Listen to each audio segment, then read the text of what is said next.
And welcome everyone to another Logan Community Starcraft event. This match is in the losers bracket, the first round of the SC24Life Silver and Bronze League tournament.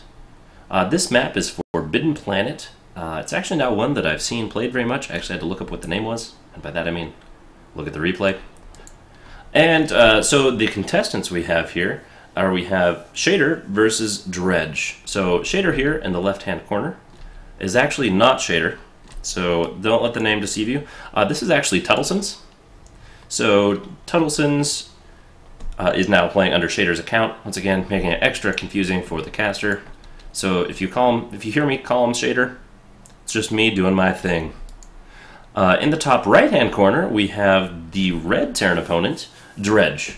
Now Dredj, he lost his first round in the winner's bracket against Lugru, and then was knocked down.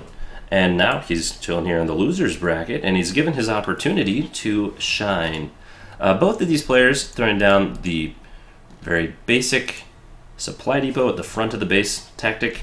Remember though, in TVT, actually, sometimes this can be a liability unless you're doing something that you actually need to hide. Because once you get siege tanks out, supply depots are basically cannon fodder. We do have an interesting placement on the barracks. He's probably going to wall off here with another supply depot, whereas this here is a much more traditional placement for a non-add-on factory. Probably see another supply depot there. Everything is hunky-dory and just really typical. Barracks going down at the same time. So I just want to point this out. This is an 8-player map. This is quite large. And because of its quite largeness, scouting is important. Neither of the players know where the other is, so that actually can take quite a long time. However, it looks like Tuttlesons is taking the direct route. He's going clockwise. Actually, I have to point out that both of these are going clockwise. However, Dredj is simply cruising past the front door and hoping that he can find the opponent.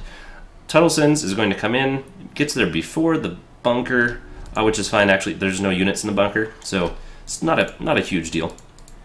The other thing I want to point out is I believe the first round, Dredj actually played Protoss. So since this tournament is not one that's actually required to choose a race, he decided to switch things up a bit. So we have a TVT on our hand instead of a PVT. And actually, I feel like Terran and Zerg have been a little bit underprepared in this tournament. I was a little bit confused with the extra workers coming off. It looked like he was panicking for a moment, but it appears he simply misclicked. That's much easier to understand. We do have a gas going down a little bit late, but this should give him enough gas in time for a factory here in the next minute or so, provided he puts all the workers in. Back home, we do have Dredj's refiner already down. He's not mining out of it fully. I suspect that will be fixed rather soon. The bunker is now finished. We do have now workers. We do now have Marines in there, and we have a ninja expansion. There's nothing like a 1v1 on an 8-player base, or 8-player map with a ninja expansion. This is likely actually to go unscouted for quite some time, given the size of the map, in that Tuttlesons has already discovered where his opponent is. It's very unlikely that he will find his way there, even when sending things like medevacs, because if you're wanting to send medevacs, you'd send it around the outskirts, but you wouldn't go all the way down to the other corner of the base. So usually I'm not a big fan of ninja expansions. However, on a map like this, I can understand the desire much better, actually. We do now have 1 worker in each gas. I'd like to see a few more in there, unless this is some super elite Uber timing. Which actually, they do exist. For instance, Creator mines off of 2 geysers with 2 workers in each geyser completely on purpose because it allows perfect timings for his build. He's based everything around it. I don't suspect that's the case here, but either way, looks like it's going to work out. Just wanted to check out the APM. Both these guys kind of relaxing right now, enjoying their game. We do have a factory going down for Dredj. His gas income is actually quite high. He's now got 5 out of 6 workers on gas. It's close enough. Whereas back home, Tuttlesons now is mining completely from both gases. And he's using those, or will be using those, for upgrades. He has started Concussive Shell. I love Concussive Shell. It's an excellent upgrade. Would not be surprised to see +1 weapons going down, and the factory, of course. Probably be researching Stim. Otherwise, you really don't need two. You really don't need 2 gas geysers if you're just going for one factory producing siege tanks at a time. Adding on additional buildings for upgrades does take its additional toll. I would really actually be interested to see if he's going mech. But based on the number of racks, it's very unlikely. Just stockpiling a little bit of gas, actually, for both of these players. We do have siege going down for Dredj, a siege tank coming. Of course, what better way to use siege mode than with a siege tank? And now we have all the workers in gas, and this Ninja Expo here is now starting to get up and running. So this is going to be a second racks. Ooh, it looks like we have a little bit of an attack coming here. Siege tank is not done. It will be done by the time they arrive. I actually don't think this would be able to break this, especially if there's any sort of repairing, and it looks like there is, or there could be. Where's he going? Supply depots. Sign. Now, in terms of production, he needs to go and attack before siege mode happens, unless the siege tank sieges right on the very edge. This is actually something that's very tempting to do, is siege right at the very edge. However, if the siege tank is sieged and there's not enough there to keep units from getting closer, the siege tank will simply die to the units on the low ground. And it looks like Tuttlesons is actually going to commit to this. He is forcing his way up the ramp. He's going to take out a number of those Marines. However, with the bunker here and the extended range, and now the siege tank on top, it looks like he's going to be forced back, or at the very least, yeah, wisely deciding to run home with everything that he's got. Live to fight another day, I believe is how it's supposed to work out. The worker count is actually almost identical. Although there is a ninja expansion here, there's actually more workers for Tuttlesons here. So he's almost completely saturated one base. We do have 2 reactors, so he's getting to spend, he wants to get a lot of Marines out. There's actually no upgrades on them yet, so they're just going to be plain Jane Marines, whereas Tuttlesons is going to have +1 Marines, and I'm hoping that he starts Combat Shield sometime shortly. We do have some siege tanks coming out now.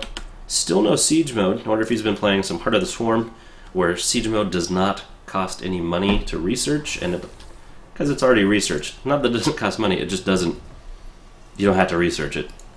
It's marvelous. Interesting rally point.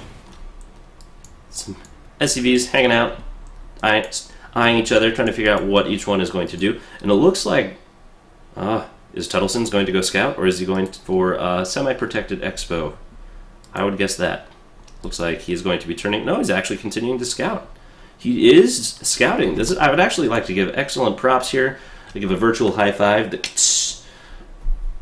So many players do not do this.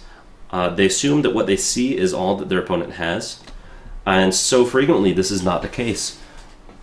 And while the mining time, every minute an SCV is gone, does take a little bit of money away. It's between 40 and 60 minerals depending on the mineral patch and of course what it's mining. However, knowing that this is here is totally worth an investment of 80 minerals. Just want to point that out. Also, generally, SCVs are a little bit better to scout with than Marines. They rebuild faster. They also move a little bit faster. So scouting is generally better done by workers unless you are severely in need of them. We do have another... The command center is actually completely finished. Waiting for that to be morphed into some sort of orbital commands. Nope, he's going to move it out as is. We do have another factory down. Siege mode is researching, so would not be surprised to see a lot more tanks coming out, especially now we're on 2 factory. Whereas his opponent is now totally going for bio. He does have +1 going down, and structure armor. Wait, did he not see it? He skipped it! That's terrible! He's going to think that he's checked every single base. He was doing his duty. Everything he was doing was right. He missed this one base. It's easy to say that this one, when you're clicking on the minimap, this is actually almost entirely, I'm positive this is what happened.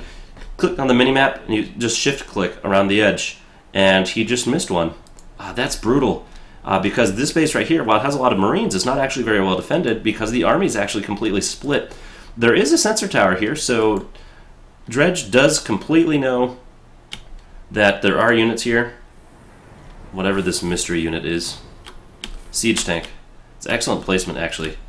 Right at the edge of the ramp. Makes it going down extremely difficult. If he's scanned right now, he would actually be able to take out some Marines. He's getting a little bit close right there. This siege tank. Ooh, okay. Can move a little bit farther forward. This is an excellent choice, just throwing down, and he should slowly creep these siege tanks forward. Ooh. Looks like there's a siege tank that can shoot right there. We do have the expansion moved. It's not up and running as of yet. Really want to see some more siege tanks out of Tuttlesons. He does have some more coming out, at least one more. Needs to bring these forces to the front. If he just slowly continued to creep forward, this would be very difficult for Dredj to hold at this point in time. He does have the supply lead. Some of that's in army, and some of that's in workers. So it's pretty close. The 3 supply in workers brings it down to 6. That's actually just 2 siege tanks different. We'd have a bunker falling down here. I actually like to see a little bit far forward, because remember, you always want to protect the siege tanks and not let the siege tanks be in front, although remember, it is very tempting to get these siege tanks as far forward as possible to defeat anything at as far of range away from your base as you can. It looks like there's going to be a pretty big counterattack here coming somewhere soon. Now, where are these guys going? He's manually controlling them. They're not queued up as of yet. He does not know about this base. There's also nothing here, so he would just lose the 400 minerals. There is a wall here. It just really depends on where these units go, because these are plain Jane. They now are 1-0 Marines. They're quite good, but there's no combat shield, there's no stim. There's nothing really terribly to be worried about. His opponent is matched on the upgrades. +1, +2 building armor, just now finishing up for Dredj. It's actually something you don't see very frequently, although especially against low damage units like Marines, it can actually help your buildings last quite a bit longer. Traditionally, you see it mostly when someone's going for planetary fortresses, because planetary fortresses already have armor of 3. +2 building armor makes them like invincible to non-upgraded Zerglings and Broodlings, which is why you can see in some of these TVZ matches where Broodlord Infestor meets Siege Tank, Viking, Marine, Thor, like basically every single Terran unit. And the Planetary Fortress can just tank all of the Broodlord damage for quite some time because of the high armor that it has, and the very low attack that Broodlings generally have. We do see a supply block for both of the, well, actually not both of the players. Dredj is now very not supply blocked. He has been producing Marines quite regularly. Look at the units tab. That's not units tab. There we go. We do have 86 Marines. 86 non-upgraded Marines. We do have a +1 armor finishing up, and out of 1 eBay, there's actually not much more you can do. He has queued up those, wow, 5 racks right here, 4 with the reactor, and it looks like he can upgrade. Combat shield cannot be overestimated. Combat shield is a very important upgrade. Also a stim. I remember actually being very afraid when I played Brood War to use stim, because like, why would I want to hurt my units? And it turns out it increases their DPS by twice, and they're already crazy good. We do have a drop loading up. Wonder that's going to be headed. There now are a lot of workers hanging out here. They are unprotected, so it's not really a ninja expo because it was pretty close. But it's going to be impossible to defend. These are getting a little bit close for comfort. He is going to fly over. I guarantee that. He's going to sneak around the edge, feeling very sneaky. He's going to make sure that he makes it all the way up this edge. Vikings. TVTs actually usually come down to tank Viking for vision. However, that's under the assumption that the enemies know where the units know where each other are. However, now he does see that there's an expansion here. He's going to be dropping every single one of those Marines. Remember, that's 24 Marines. That's a lot of death happening. He should continue. He should just retreat. Just get out of there. Sack this base. It's not worth losing that many workers, which he does. He loses 6, but not too bad. He now decides to suicide at the front.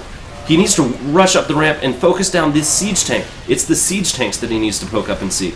He's going to be losing quite a large number. The siege tanks on the high ground are just brutal. They're quite difficult. And it looks like now Dredj on the hunt for more. We do have some SCVs hanging out here in the middle of the map, and a lot of siege tanks, actually. If those siege tanks had been here and moving forward while these units had died here, this would have been a very different engagement. Back at home, we do see the worker, the Marines, dropping. There's actually not much here. You can use the siege of those tanks immediately. Siege up, siege up, siege up. There we go. Siege up. The Marines in front, giving them a little bit of time. Now the siege tank's done. These Marines should be able to take out all of these siege tanks. This one back here is actually in a much better place. You usually don't want to clump up your siege tanks because this happens. The Marines get close, and then they decimate a huge number of your units. Tuttlesons going for here. Ooh, does he see it? He didn't quite. Oh, those SCVs. Oh, they were so safe. Now they're dead. All of them. All of them dead. Terrible. The empty medevac saying, it's okay, guys. We can drop you off. We just don't guarantee return tickets. The contain here is actually still going quite well. It's just basically a stalemate because he knows exactly where all of these units are. He just doesn't want to move out and attack it, which is actually totally understandable. +2 and combat shield going down for Dredj. Combat shield, very important upgrade. Life, I think it said in the Starcraft 2 lore that adding the combat shield increased the survivability of all Marines by 2.4 seconds in combat. So I feel a lot better holding a piece of metal in front of me, knowing I could live 2.4 seconds longer on average than I would without it. Medevac's healing up everything. He's actually giving up on this contain. He should salvage that. Or maybe not, because remember, it still shows up, and he knows something is there. Oh, he does salvage it, wants the money. And it looks like the expansion getting spotted. This is the danger with Ninja Expos. I'm usually much more of a fan of protect the one you're standing right next to. If you get it dropped on right here, siege tank here can do a lot of damage. Or siege tank, Marines, anywhere, can be quite beneficial. We do have another set of dropships. We have a lot of dropships going out for Dredj. The army size is now substantially in his favor. Remember the units count, 74 Marines. That's a lot of Marines. They should have combat shield now. Yes, they do. Check them out. They're all spiffy with their cool new combat shields. We do have +2 armor finishing up, and +2 weapons is already done. So the bio for Dredj is going to be a lot more powerful. He doesn't have the money. He actually doesn't have the money to build an expansion. He should just float this expansion back over. It's a lot faster to mine. And in terms of resources, Dredj is doing substantially better. Although in production, he's just kind of hanging out. At this point in the game, you'd actually generally expect to be maxed. For reference, this is actually a really good exercise. For those of you that really want to get a lot better at StarCraft, I would actually recommend pulling up a game against a computer, relatively large map. Play against the computer, play a very easy computer, something like that, and race yourself to 200 supply. Because, believe it or not, simply having more stuff than your opponent can win you a lot of games. The first time I tried that, when I first started, I heard that advice from Day9. For those of you that don't know, check out day9.tv. He's a pro SC2 gamer turned commentator and generally awesome person that likes to talk about StarCraft. And once I did that and I raced myself to 200, it actually helped me out quite a bit. My first try, it took me almost 26 minutes to get to 200. By the last time I did it, that I remember thinking, okay, I can go play, it was down to 17 minutes. And getting up to 200 supply that quickly, like, that's a huge difference. That's like 7 in-game minutes, which is forever. And that means in each engagement, you do substantially better. Looks like Tuttlesons here, knowing that siege tanks are quite important. This is a little bit of a vulnerable location here on the edges. You usually want to see siege tanks closer in, because they're the artillery. You always want to be farther behind everything else, because you do the damage, but he only has 160 hit points. Marauders is just a guy wearing basically a giant concussive shell launching suit. Has 125 hit points.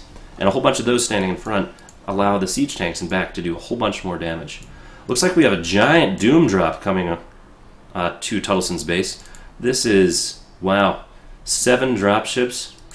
That's Brood War for you. 7 medevacs are what these guys are. So 7 times 8. That is a lot of Marines.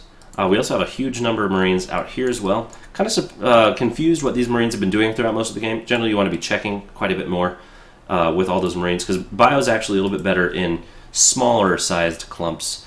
You see the 2 medevac drop very frequently in tournament games, professional games. It's because that's enough damage to take out buildings and things extremely quickly, but the value, losing 2 medevacs and 8 Marines, or 16 Marines, is not near as devastating as losing 7 full of 42, or however many Marines that is. We do have some scanning going on, making sure that the enemy is gone from his base. He's going to be moving forward with all these Marines. Now this could be pretty dangerous, attacking this many siege tanks, now that they are kind of staggered about. And with this many medevacs, he does not know that those units are there. I'm really wondering what he's delaying for. I guess there's actually not much home, to be completely honest. A drop here would take out production, but would not cripple Tuttlesons all that much. I'm just really surprised that this base did not get scouted this entire time. Both players' armies getting pretty large. +3 going down for Dredj. Ooh, he's getting everyone onto the ground. I think this is going to be a massive attack here, and I would... Oh, these need to be sieged. This could go terribly for Dredj if the siege tanks are all sieged. The bio in front tanking all the damage from those Marines. He's microing right into it. He actually needs to be falling back and allowing those siege tanks to do more damage. However, look at the splash damage. With the number of medevacs ahead, however, the drop back home, that looks like it was simply a distracting tactic, and all those Marines back home are going to be gutting the entire base of Tuttlesons. So there are a few units here, but without the siege tanks supporting, there's absolutely no way that he'll be able to defend this, especially with this giant concave. All these units filing in one at a time to get taken out by Dredj. This is actually going to be quite devastating. I don't think there's any way that he can come back with this. He does have enough on his bank that he could do decently, but now there's nothing to stand in front of the siege tanks. I've said that a few times, and it's just really the siege tanks. As soon as units get close to them, they die. But look at all that splash damage. That was one shot of splash damage. As long as they can shell away... Yeah, if these need to siege up immediately. If these units get too close, that'll be the end, and they're all clumped up. All they have to do is sprint up. That's exactly what's going to happen. All the siege tanks are going to go down immediately, and it looks like Dredj has a clench on this one. He's got a stranglehold for victory. Banshee needs a cloak. There's no cloak. Banshee's just going to die. Siege tank not sieged, also just going to die. Few brave marauders doing their best to save their precious and very beloved friends, the SCVs. However, it doesn't appear that there's anything that Tuttlesons is going to be able to do, and he throws down the GG. So an excellent game from both players. We had a very interesting contain happening here. Just a few little mistakes prevented this from being really devastating to Dredj. Mostly that while the unit sprang forward, you should come and siege the tanks much farther forward, and then snipe these up here, and then everything is easy peasy. From there, the non-scout of this location, I think, was actually totally instrumental in this game. So congratulations to Tuttlesons for scouting everywhere. It's an unfortunate little misclick that you did not click to scout here. I think had that happened, the game might have turned out very differently. However, that was the second chance in the double elimination tournament. So Tuttlesons, sorry, you're out. Dredj, congratulations and good luck moving forward.